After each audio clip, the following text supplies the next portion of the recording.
The last thing I want to talk to you about was because you talked about Sri Lankan as a peasants' revolt and how they don't usually work. There is something happening in the Netherlands though with the Dutch farmers, where it does seem like they have certainly a lot more power and leverage than the Sri Lankans do.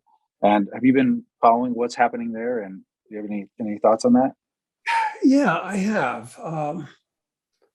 And I had never thought that Holland is actually a major food exporter. There's a lot of Number farmers in two, that country. number two in the world. Rather surprising, Unbelievable. actually. Just a Yeah, little country. yeah, yeah. Yeah. And you've probably seen the videos of them with all their tractors in city centers and blocking roads and distribution centers and spraying manure on police officers and stuff like that.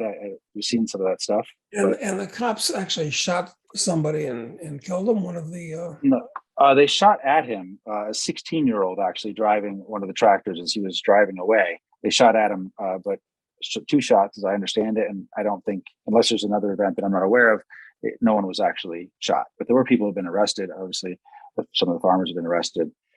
Do you think this has more hope of succeeding than the Canadian trucker one did, or the previous peasant revolts that have happened in the past? no, in fact, maybe even less chance of succeeding. And the reason is that farmers and people that actually produce stuff, make stuff, are a much smaller part proportionally of society than they've ever been in the past. So they're not as powerful as they might have been in the past. That's one thing. And the fact is that the police and the army are on the government payroll. And, they have families and mortgages and car payments like anybody else. They want to keep their jobs. They don't want to be demoted or, reprimanded, or they basically will do what they're told because, they have debts to pay and so forth, and their employer is the government. And they've been programmed for decades to believe that, you know, the government represents not only security, but goodness and order and against the forces of chaos. And they're organized, which the farmers and people like that really aren't. Uh, they can be rounded up individually and punished, and that'll. It's these things don't work generally. Yeah, I mean, I'm all for them, but yeah, no, they're great to see, but you do worry about. I mean, you see what happened with the Canadian truckers, and them closing their financial accounts and prosecuting the leaders. And I mean, it's I don't know, the government has lots of interesting tactics that they have been rolling out in recent years. The Canadian trucker one proved it for sure.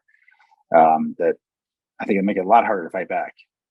well, and then it turns out that the average person is on the side of the government.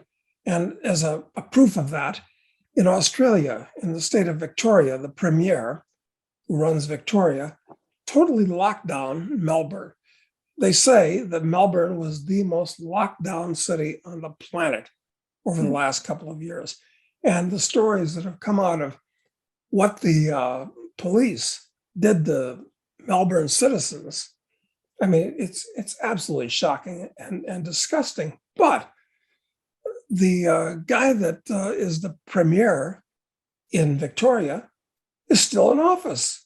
And at the next elections, it's said, I mean, who knows, that he's going to win the election. So most of the people were on his side. Wow. They really think, you got to punish these anti-vaxxers. They're going to kill us all, blah, blah, blah. So, not only do the bad guys have control of the apparatus of the state, but the average person, notwithstanding the wonderful US and the Canadian truckers and the Dutch farmers, the average person is on their side. Hmm. That's bad.